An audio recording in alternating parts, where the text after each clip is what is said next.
सबसे मुखर शेरनियां महुआ मोइत्रा और शयोनी घोष पाला बदलने वाली हैं। क्या ममता बनर्जी को इतिहास का सबसे बड़ा धोखा मिलने वाला है? ये सवाल इस वक्त सियासी गलियारों में सबसे बड़ा भूचाल लेकर आया है। राजनीति के बिसात पर इस वक्त एक ऐसे खतरनाक स्क्रिप्ट लिखी जा रही है जिसने पश्चिम बंगाल से लेकर दिल्ली तक के राजनीतिक पारे को सातवें आसमान पर पहुंचा दिया है।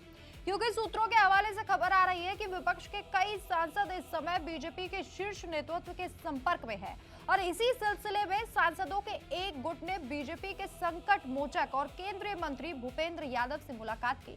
इतना ही नहीं, पाला बदलने की इस कानूनी प्रक्रिया को पुख्ता करने के लिए लोकसभा स्पीकर को भी पत्र लिखे जा चुके हैं।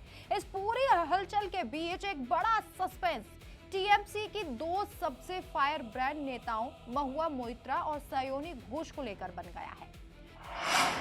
आखिर कहां गायब है महुआ और शयोनी?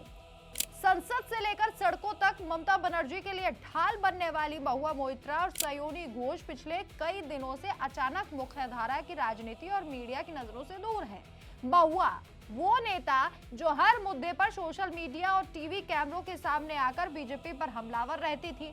उनकी ये लंबी चुप्पी राजनीतिक पंडितों को हजम नहीं हो रही। और दूसरी है शयोनी घोष, जो टीएमसी युवा विंग की कमान संभालने वाली और ममता की बेहद करीबी माने जाने वाली शयोनी घोष की जमीनी सक्रियता भी अचानक थम गई है। राजनीतिक गलियारों में चर्चा है कि क्या ये चुप्पी किसी बड़े तूफान से पहले की शांति है?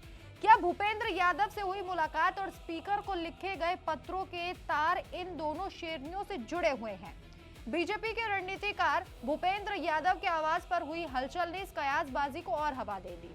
बताया यह जा रहा है कि पाला बदलने के इच्छुक सांसदों ने दल बदल कानून की पेचीदगियों से बचने के लिए एक सोची समझी रणनीति तैयार की है। सूत्रों का यह दावा है कि स्पीकर को लिखे गए पत्रों में कुछ तकनीकी और राजनीतिक आधारों को हवाला दिया गया है ताकि सदस्यता गंवाए बिना गठबंधन का हिस्सा बना जा सके। अगर इस सूची में टीएमसी के इन दोनों बड़े चेहरों का नाम शामिल है तो ये ममता बनर्जी के लिए अब तक का सबसे बड़ा झटका है। क्या दीदी का साथ छोड़ देंगी दोनों शेरनियां?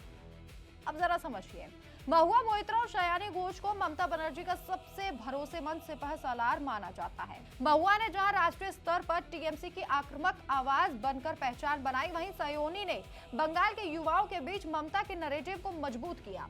अगर ये दोनों नेता बीजेपी का दामन थामती हैं तो इसके दूरगामी परिणाम होंगे। क्या, वो भी समझिए। टीएमसी के नैरेटिव को चोट। बीजेपी हमेशा टीएमसी पर भ्रष्टाचार और तुष्टीकरण का आरोप लगाती रही। अगर महुआ और शयोनी जैसी प्रखर आवाजें बीजेपी में शामिल होती हैं तो टीएमसी का डिफेंस पूरी तरह से ढह जाएगा। बीजेपी का बंगाल में मास्टर स्ट्रोक। बंगाल में स्थानीय और मजबूत चेहरों की तलाश कर रही बीजेपी के लिए इन दोनों नेताओं का आना एक बड़ी वैचारिक और रणनीतिक जीत होगी। फिलहाल इस पूरे घटनाक्रम में ना तो महुआ का अभी तक कोई बयान आया है, ना शयोनी का, और ना ही बीजेपी की ओर से कोई आधिकारिक बयान सामने आया। लेकिन राजनीति में नो स्मोक विदाउट फायर, यानी कि बिना आग के धुआं नहीं उठता वाली कहावत मशहूर है। सांसदों की भूपेंद्र यादव से मुलाकात और स्पीकर दफ्तर में हलचल इस बात का संकेत है कि पर्दे के पीछे बहुत बड़ा कुछ चल रहा है। क्या ये दोनों शेरनियां वाकई में भगवा चोला ओढ़ने जा रही हैं या फिर ये विपक्ष को मनोवैज्ञानिक रूप से कमजोर करने की बीजेपी की कोई नई चाल है? आने वाले कुछ घंटे बंगाल और देश की राजनीति की नई दिशा तय करने वाले हैं। दिल्ली से लेकर कोलकाता तक सबकी नजरें अब इसी बात पर टिकी है कि इस कथित लेटर वॉर और सीक्रेट मीटिंग का अगला चैप्टर क्या होने वाला है। आपकी क्या राय है? कमेंट करके जरूर बताएं। नमस्कार।